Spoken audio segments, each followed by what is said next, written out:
Hi there, and welcome along to another bonus preview edition of the Gersnet Weekly Podcast, a totally free and independent Rangers podcast, which is made by fans for fans, where the content is always absolutely free. It's just gone 9 o'clock on the 15th of September, and we're here to preview tomorrow night's opening Europa League group game, which is Rangers versus Lyon in Glasgow. If you're new to the show, then thank you very, very much for joining us this evening. Please do give us a like and a subscribe, and remember that the show is always available for download the following morning, and that's on Acast, iTunes, YouTube, Castbox, Stitcher, and also Spotify. If you like what we're doing here at Gersnet, then please also head over to the website, where you can find a lot of great content, including a very friendly discussion forum, some articles, match previews, social media, and also a very active history archive as well.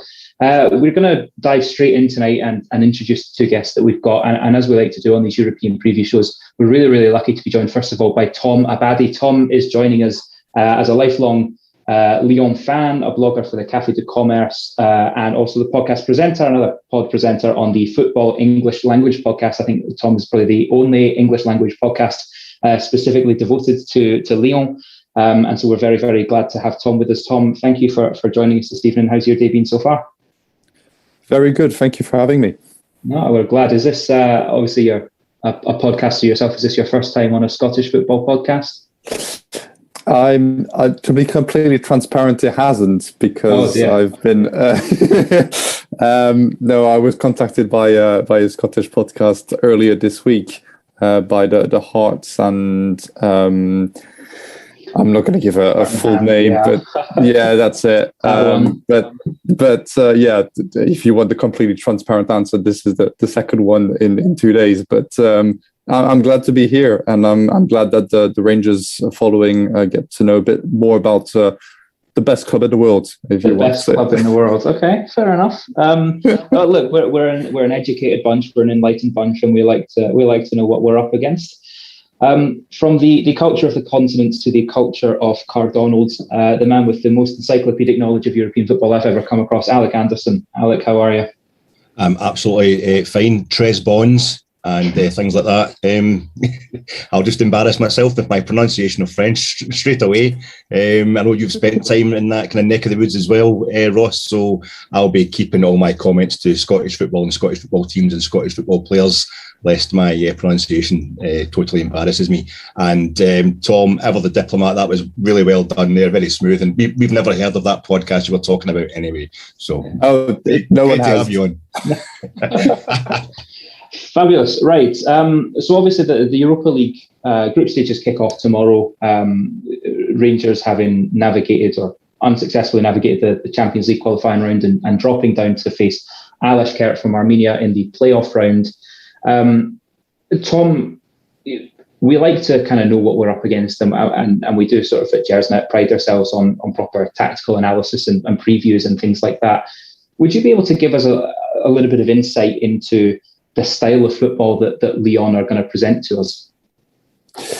To be completely honest, I think there's a lot of similarities between the two clubs. I think up until last season, when we had Rudy Garcia, it was very unclear as to what we were trying to develop as a club in terms of game management, and especially in terms of tactics.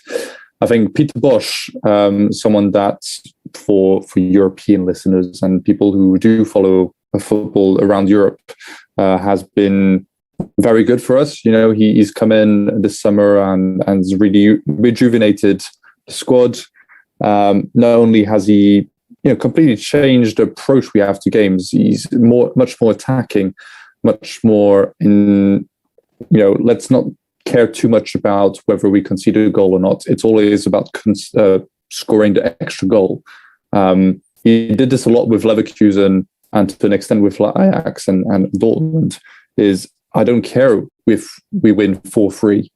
Yes, we've conceded 3 goals, but we have also scored 4 goals. And at the end of the day, it's 4-3. We win one extra goal and we get all 3 points. And to an extent, he's done that with Lyon this season. Yes, we've conceded 3 goals and lost that game against Angers, and that was probably one of the worst games I've watched as a Lyon fan. I've been following Lyon for over 10 years, so that says a lot.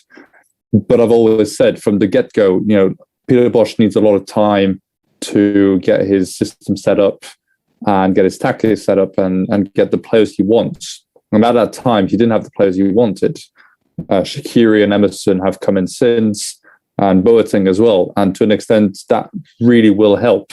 Now, it's up until today was very unclear as to who was going to be at the game tomorrow night. Bruno Guimaraes and Lucas Paqueta got their confirmation today, and Shaqiri got his confirmation very late evening as well. But I think now that he has the players, he can really set up his proper tactics, which is high press, slightly chaotic, which I love.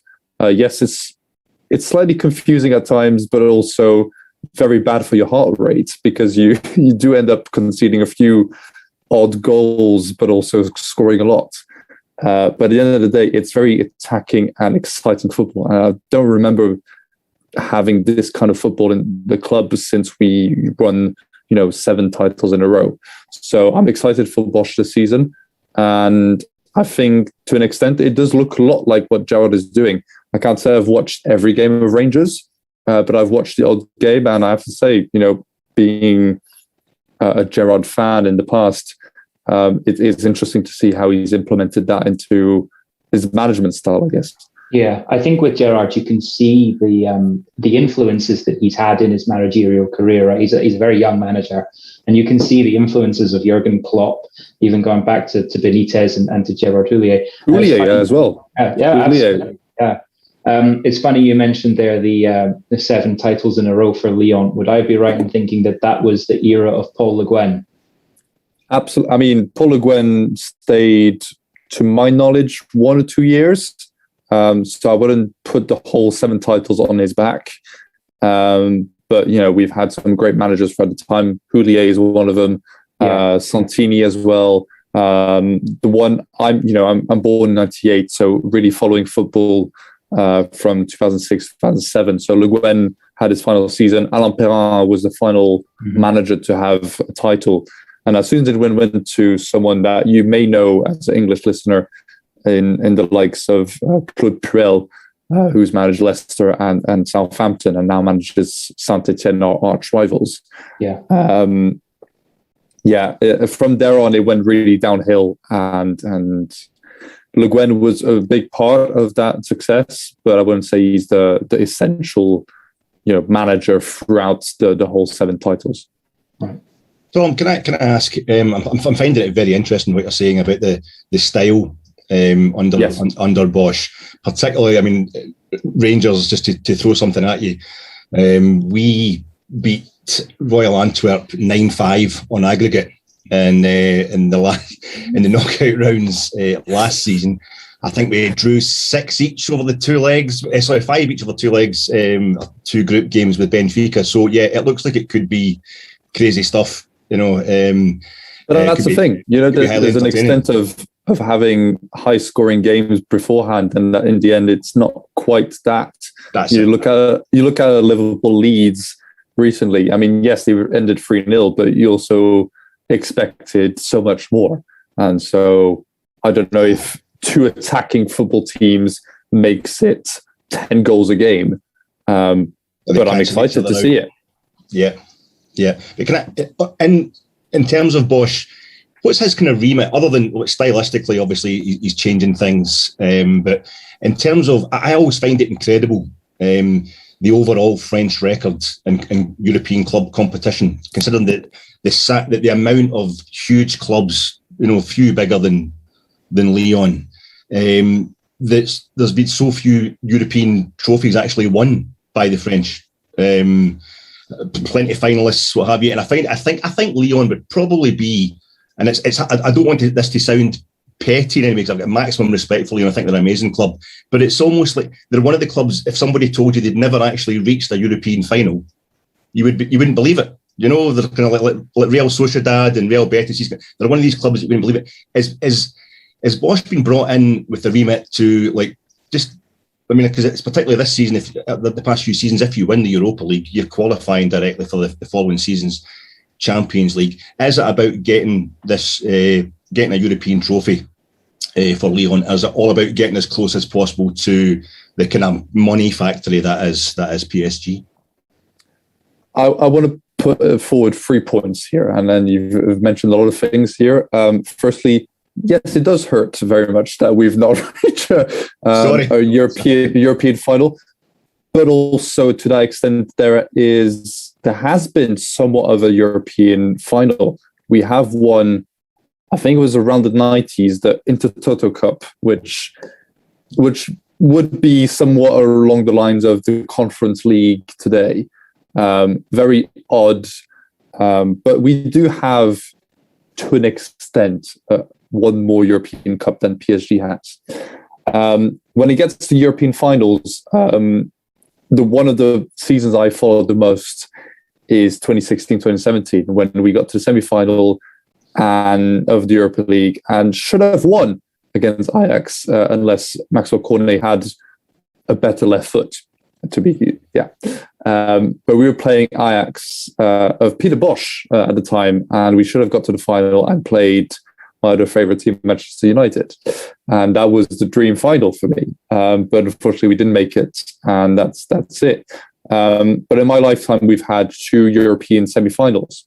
That's in 2010 against Olic and his Bayern Munich, who scored a hat-trick against us in the second leg. And most recently, the final 8, where, again, we lost to Bayern. It seems that we have a bit of an issue with Bayern Munich. But for anyone that followed the final 8 last season, you all know that in the first half an hour, we could have been winning 2 or 3-0. But that's life. As a Lyon fan, that's life. You get to understand what disappointment is, and it's every season. Since 2008, it's pretty much it. If you think about the clubs that should have won a European title in the last 30 years in France, there's the likes of Monaco, who went to a 2004 Champions League final. There's the likes of PSG, who went to a 2020 final of the Champions League and the semi-final last season. And to be honest, many think they are the favourites to win it this year. But after that, Marseille have won their Champions League in '93 and keep on going on about being forever and ever the first to win the Champions League. And I hate that, but I also think that teams like Saint-Etienne, in the 70s when they had Platini and Osho and so on, would have been serious contenders to win a European Cup and went up to the finals. I can't remember who they lost to, but there's definitely 1 or 2 finals in those. Bayern and French clubs, not a good relationship. But to an extent, there have been some very historical clubs who should have won the European Championship in that time. However, I think if you look at clubs today, yes, Nice are doing very well and could push on in the next 5 years with the money of Mr. Ratcliffe. To win like a European title, whether that's Conference League or Europa League, whatever. I think Lyon have a serious chance. If you look at from stat to stat, we are the first seed in the Europa League this season, ahead of Napoli, ahead of Rangers, ahead of Sociedad, or whoever else is in this league. West Ham or Leicester. So I think there's high expectations on us. Obviously, there's a big Brazilian vibe in our club, which makes it sort of exciting and so on. And I think there is serious expectations for us to at least push for a semi-final. But who cares about semi-final? You only remember the winners. You don't remember the losers. And the semi-final is fun. I'd love to come out of this group as top and go and push on to play last 16 against, Real Sociedad, Betis, or whoever comes out of the Champions League. We might end up against Juventus once again. But at the end of the day, who cares about finishing in the semi-final? We really want this European title and say that, yes, while it be the Europa League and it's not quite the Champions League and we've not reached the final of the Champions League ever, but at least we have a European title ahead of PSG, ahead of Saint-Etienne, ahead of Monaco. And that's, yes, it's not quite the C1, as we call them in France, in the Champions League, but it is a European title. And that's not something that many clubs in France can say, other than Marseille. So yes, I don't know if we're necessarily favourites to win it at the end of the season, but it's definitely something that we have in mind and want to be pushing for, other than pushing for a top 3 finish in the league. Yeah, because my great hope was that you would perhaps be distracted. You'd be concentrating on Ligue 1. I think if you purely look at the squad that we have, yes, there's been some very good recruitment at Nice and very good recruitment at Marseille. But if you look at our midfield, I think, without being completely biased, we have close second best squad in the league. Yes, obviously we'll never have Messi in our squad, and Toko Ekambi is definitely not Messi. But there is an extent where we say we have the second best squad in the league. Paqueta, Bruno Guimaraes, Maxwell Cornet is not here, Maxence Cacré, Oussem Aouar. And those type of players have been searched for many years by European clubs. And it's surprising that we still have them at the club, to be completely transparent. We do feel that there is players, especially Paqueta and Bruno Guimaraes, who are starting for Brazil, who should be playing for Real Madrid, Atletico Madrid, or whoever you like, not for Olympique Lyonnais. As much as I love my club, I know that we're not quite what we were 10 years ago. So there is an argument for us to be second best in this league. And I think that's definitely something we'll be pushing for, other than pushing for a win in the Champions League. And I think we have the squad to do that, especially with Emerson, Shaqiri and Boateng arriving this summer. In terms then of that squad, because one of the players that sadly we need no introduction to is Mr. Dembele. Having spent a few years in Scotland, now Dembele, I understand, is injured and he's not travelled with the squad and is unavailable tomorrow. So for Rangers, who do we need to worry about as the goal scorers? Who's going to provide that scoring threat for Lyon tomorrow?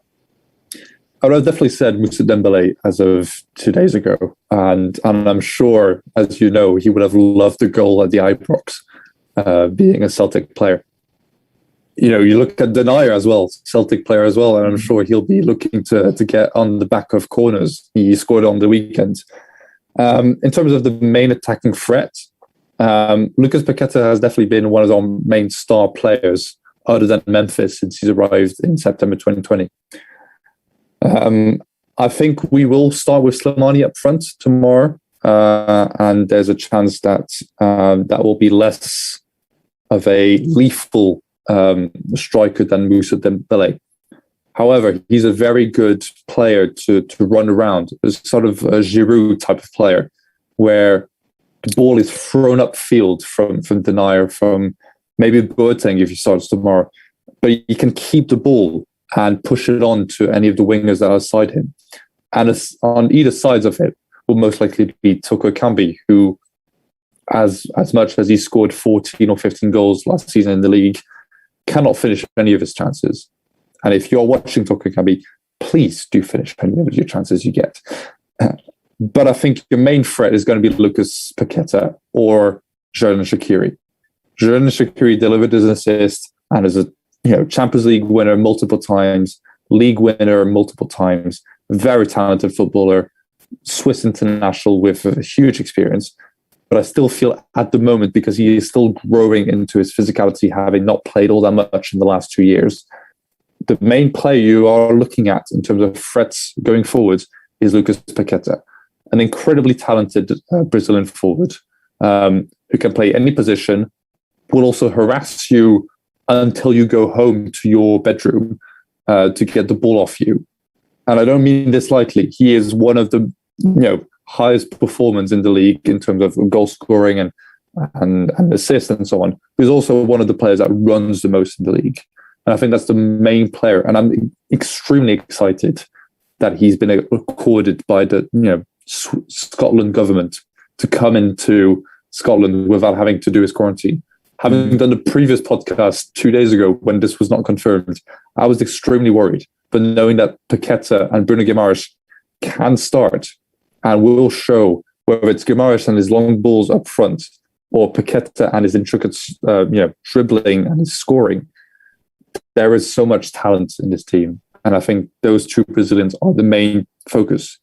Now, if you are an English fan or a Scottish fan, you might have likely watched Lyon play in the final 8 against Manchester City. And the main player that stood out from there yes, Moussa Dembele probably scored a double, but Ousmane is a very talented footballer. Now, he has not moved on from the club, and we are very happy that he's still at the club. And this is the season he needs to confirm his incredible talent. So I think there's especially in midfield, there's a mix of talents which you should be worried of. And in terms of attacking threats, well, I mean, it's Paqueta. No choice from there. Well, okay. I mean, I think you say you're happy that the Scottish government has given that dispensation for. I'm sure you're not.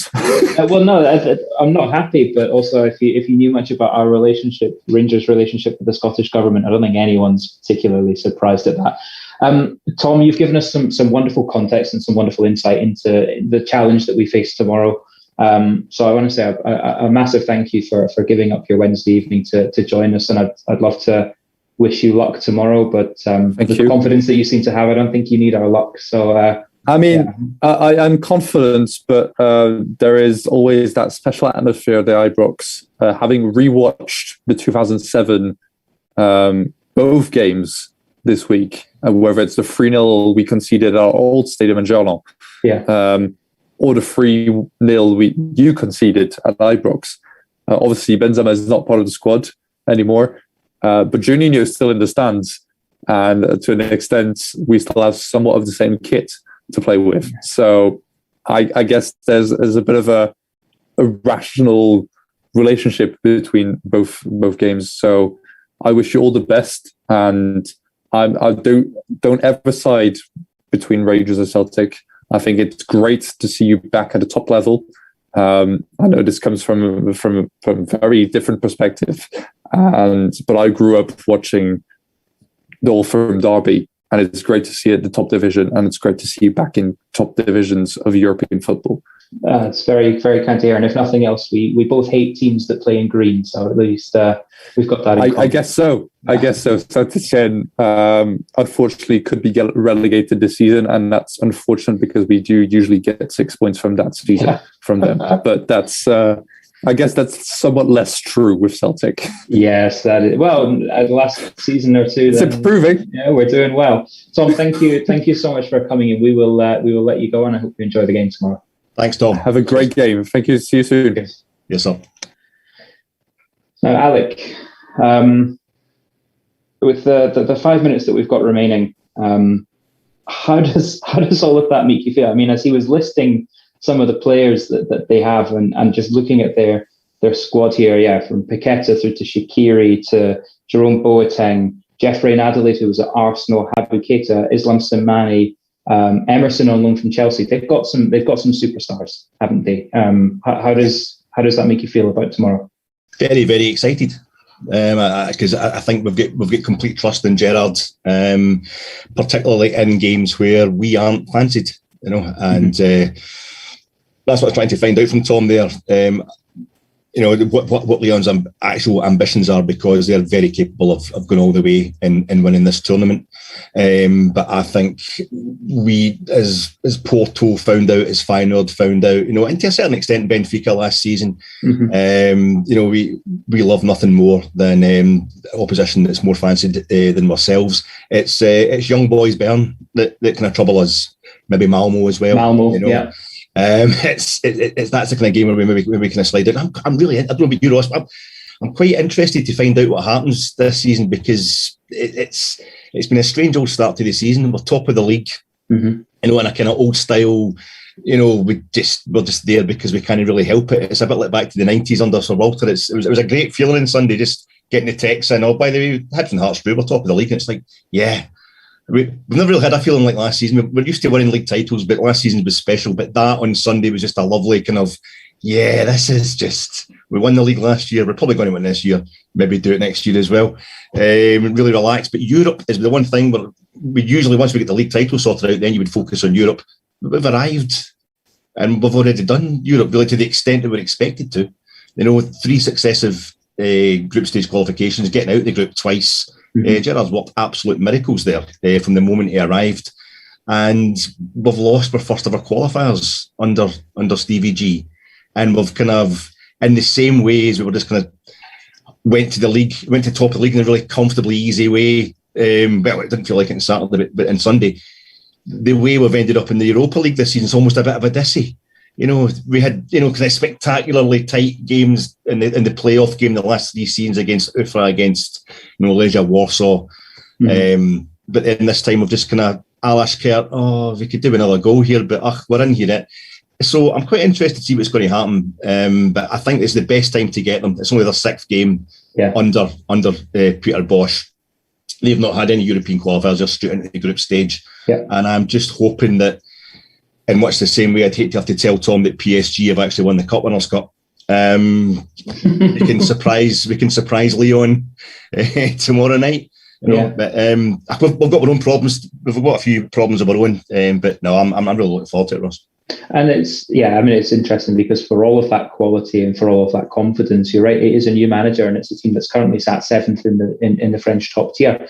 Alec, before we go on to the final question, just a very quick word to tell listeners about one of our partners here at Gersnet, which is footballprizes.co.uk. The guys over there are currently running a very special 24-hour only competition to win a Stephen Davis signed and framed photo montage. Now, there's only a maximum of 65 tickets going for this competition, which closes tomorrow. That's Thursday the 16th, with a guaranteed live draw at 12 p.m. on Friday, the 17th of September. Tickets are £2.95. You can purchase those at footballprizes.co.uk, so please do head over and check that out. Now, Alec, Tom mentioned there that he's been rewatching the last time that Rangers and Lyon faced each other in European competition, which I think was 2007 in the Champions League. That was actually my first ever European game. Was travelling up to Ibrox, and I got the train up with my dad in the morning, and then we got the overnight sleeper train back down after the game. My brother and my sister were the mascots at that match, so they walked out with my brother with Barry Ferguson, my sister with Juninho, the free kick specialist. And that was a 3-0 drubbing. I don't know if you remember, but Jean-Claude Darcheville knocked it over the bar from 2 yards out. But we went to Lyon and we won 3-0 over there, so it all balanced out. What are your memories of that fixture? I think if Tom's having the Intertoto Cup, we're having the Viola Trophy, as a European trophy, which we won in Lyon. So basically our last 2 trips to Lyon, they can change grounds as much as they want. We've won 5-0 over those 2 games. So it's Ibrox that's the problem. Yeah, mate. It was just like every time we play French teams, there's a kind of strange significance to it. It's always kind of weird. Our first ever match in Europe was a win over Nice way back in the 50s. But then we go out and try and play a playoff in Paris. Or the second game we played in Europe, we beat Saint Etienne. So we've got Marseille, the 2 great games. Marseille is the closest we've ever come to getting to the final of the big one. It was the first time the Champions League proper been played in Britain. It was at Ibrox. We drew 2 each that night. I think we played Auxerre, lowly little Auxerre, about 4 times. We've never beaten them. Strasbourg done us home and away. But yet the only European trophy we've ever won. We beat Rennes in the first ever game. Stephen Miller, who does a fantastic Rangers Archives, I would urge everybody to have a look at his page today on Twitter or on Facebook. He's shown you our goal there, our first goal in the season we won the Cup Winners' Cup. Willie Johnson at the back post against Rennes. And this is our 50th year since we played, since we won the Cup Winners' Cup. The first year that UEFA have had three competitions since the end of the Cup Winners' Cup, and the last time they introduced a 3rd competition, the Cup Winners' Cup, we got to the final in 61. So it's really, there's a lot of significance. But to answer your question, the game against Lyon, it was Benzema just ripped us to pieces, and it's, I think, it might be the only time in my life I've actually tipped somebody, and it was the easiest tip ever made in a football stadium. That boy's going to go places. He is something else. He went through us like a hot knife through butter. And Darcio had a better night. It was more accurate stamping on Kim Kallstrom to get his red card than he was. A bit like Jean-Alain Boum's song, having an absolute nightmare against Auxerre at Ibrox. Our francophone boys don't do too well against French sides. But of course, that night, that meant we dropped into the UEFA Cup and we got to the final. So, if this campaign goes disastrously and we finish 3rd, we drop into the Europa Conference League. And like I say, the last time there was a 3rd competition introduced in European football, Rangers got to the final. So, Yeah, it's deeply symbolic every time we play a French side, and no more so than this. We're 150th anniversary coming up. 150th anniversary, Steven Gerrard and this management team's 50th game in Europe, and they've got a phenomenal record. It all does feel like it's kind of shaping up to be a very, very special game. That takes us to, a wee bit over the 30 minutes, but I'm sure you'll forgive me. So a massive thank you, as always, to Alec for joining us and giving up his evening, but a big thanks as well to Tom Abadie from the Café du Commerce and the presenter of the Football English podcast, Football, very cleverly spelled OL at the end for Olympique Lyonnais. And if you've enjoyed what Tom had to say, then please do head over and check out his podcast as well. Thank you if you have joined us live or if you've downloaded the show afterwards. We always appreciate the support. Please do head over to the website at www.gersnet.co.uk to check out all the other great content and the very friendly discussion forum. I really hope we enjoy the game tomorrow evening. The show will be back for the main flagship show on Sunday. But until then, please do stay safe. And until then, thank you very much for listening.